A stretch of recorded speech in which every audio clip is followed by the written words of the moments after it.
Atmandan to all my dear Devis, my dear masters and my dear friends. My dear Devis, आज मैं जिस frequency की बात करने वाली हूँ वो एक ऐसी फ्रिक्वेंसी है जो हमें यूनिवर्स से अट्यून करती है डायरेक्ट, और उसका नाम है ग्रेटिट्यूड। माय डियर देवीज, ग्रेटिट्यूड से हम क्या कर सकते हैं? ग्रेटिट्यूड को प्रैक्टिस करके, या हम कह सकते हैं ग्रेटिट्यूड लगातार पे करके यूनिवर्स के साथ हम डायरेक्टली अट्यून हो सकते हैं, राइट? तो आप अपनी लाइफ में जो कुछ भी आपके पास है उसके लिए लगातार यूनिवर्स का ग्रेटिट्यूड पे कीजिए। डियर देवीज, जो भी आसपास है, प्रकृति है, ये सूर्य है जिससे हमें प्रकाश मिलता है, पौधों में प्रकाश संश्लेषण फोटोसिंथेसिस होता है, और फोटोसिंथेसिस से फूड बनता है, उस फूड को खा के हम लोग जीवित हैं। तो उस सूर्य का धन्यवाद कीजिए।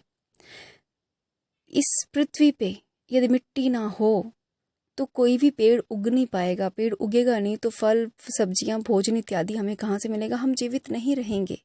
इस धरती माँ का धन्यवाद कीजिए। वो जल जिससे हम अपने प्यास को शांत करते हैं, वो जल जो हमें तपती गर्मी में, तपती धूप में भी ठंडक प्रदान करता है, उस जल तत्व का धन्यवाद कीजिए। वो अग्नि जो हमें खाना बनाने में, सर्दियों में हमारे काम आती है, उस अग्नि का धन्यवाद कीजिए। वो वायु जिससे हम श्वास लेते हैं, जिसके बिना हम कुछ क्षण भी जीवित नहीं रह सकते, उस वायु का भी धन्यवाद कीजिए। धन्यवाद करने के लिए कितना कुछ है हमारे पास, ग्रेटिट्यूड पे करने के लिए कितना कुछ है, लेकिन हम करते कितना है? हम नहीं करते। हमारे जीवन में जो भी रिश्ते हैं हमारी लाइफ में, चाहे कैसे भी हैं, वो अच्छे नहीं हैं, वो बुरे हैं, जैसे भी रिश्ते हैं, याद रखिए वो आपने स्वयं चुने हैं इस धरती पर आने से पहले अपने कर्मा के बैलेंस के लिए। तो कुछ रिश्ते ऐसे हैं जो आज आपको बुरे लग रहे हैं, जो आपको लगता है कि ये मेरे साथ अच्छा बिहेव नहीं करते, ये बहुत बुरे हैं, मुझे हर वक्त जो है वो बुरा कहते हैं, लेकिन हो सकता है कि वो आप ही के लिए, आप ही के कर्मा को बैलेंस करने के लिए केवल धरती पर आए हों। उन्होंने इस धरती पे रूप ही इसलिए धारण किया है कि उनको आपके कर्मा बैलेंस करवाने हैं। तो हमारे जितने भी रिश्ते हैं, चाहे वो अच्छे हैं बुरे हैं, उनका आपके जीवन में होने के लिए भी बहुत धन्यवाद कीजिए, क्योंकि वो आपकी सोल ग्रोथ में ही हेल्प कर रहे हैं। यदि कोई बुरा बिहेव कर रहा है, दैट मीन आपकी कर्मा है, और आप उसको सुन रहे हो, तो उसको क्या कीजिए, ध्यान से, ठीक है, कोई कह रहा है, डोंट बी इन आर्ग्यूमेंट, है ना?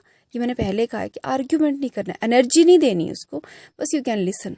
आप उसको सुनो और एक्सेप्ट करो कि यस, मैंने ही कुछ किया है, ये मेरे ही कर्मा बैलेंस हो रहे हैं, और खुश हो जाइए कि आपकी सोल जो है वो, जैसे से वो कुछ आपको कह रहे हैं, कुछ भला बुरा कह रहे हैं, जैसे आप उनको आर्ग्यू नहीं कर रहे, आपकी सोल जो है वो एक एक स्टेप जो है वो हायर लेवल पे जा रही है। तो इसीलिए हमारे आसपास जितना कुछ भी है, ग्रेटिट्यूड पे कीजिए। इवन हमारे घर में हमारे जो बर्तन हैं, प्रेशर कुकर है, कितना जल्दी खाना बनता है, कितना हेल्पफुल है हम लेडीज़ के लिए, उसका भी धन्यवाद कीजिए। कार है हमारे पास, हम आसानी से कहीं भी जा सकते हैं, उसका भी धन्यवाद कीजिए। नहीं होती तो क्या होता, है ना? प्रेशर कुकर नहीं होता तो हमारा काम कितना टफ होना था। अगर आपके पास वॉशिंग मशीन है, आपके लिए वो कितनी हेल्पफुल है। अगर नहीं होती तो आपको कितना काम करना पड़ना था। तो उसके लिए भी ग्रेटिट्यूड पे कीजिए। ग्रेटिट्यूड सिर्फ लिविंग के लिए नहीं, ये जो देखने में नॉन लिविंग लगते हैं, इनमें भी क्या है? चेतना तो है उनमें, उनके साथ शरीर नहीं है, उनमें इमोशनल बॉडी नहीं है, लेकिन कॉन्शियसनेस तो उनमें भी है ना? तो उसके लिए भी क्या कीजिए, धन्यवाद कीजिए। जब आप ये ग्रेटिट्यूड प्रैक्टिस में लाएंगी अपनी लाइफ में, आपकी लाइफ मिरेकलस वे से चेंज होगी।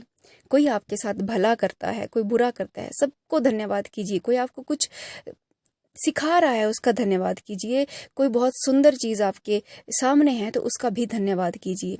मान लो कोई बहुत सुंदर वस्तु आपके सामने है, आपने उसका धन्यवाद नहीं किया ईश्वर को बनाने के लिए, तो दैट मीन आप कहीं ना कहीं क्या है, जेलस की फॉर्म में। हम किसी की तारीफ कब नहीं करते? जब हम उससे जेलस करते हैं।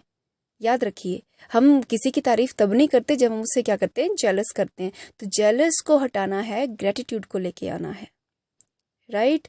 तो आपके सामने यदि कोई सुंदर वस्तु है, सुंदर मनुष्य है, पशु पक्षी जानवर कुछ भी है, कभी भी उसको अच्छे बुरे में भेद नहीं करना है। याद रखिए, एक माँ की 2 संतानें हों, एक संतान बहुत अच्छी हो और एक संतान देखने में कुछ ज़्यादा अच्छी ना हो और उसका बिहेवियर भी अच्छा ना हो, तो माँ का सदैव ध्यान दूसरी ही संतान पे रहेगा। उसी प्रकार ये प्रकृति है, प्रकृति ने ही सब कुछ उत्पन्न किया है। हम सब ये पृथ्वी, ये मनुष्य, ये पेड़ पक्षी पौधे सब उसकी ही क्या है, संतान है। तो वो उसको सदैव से प्रिय है, हमें उनमें भेद नहीं करना है।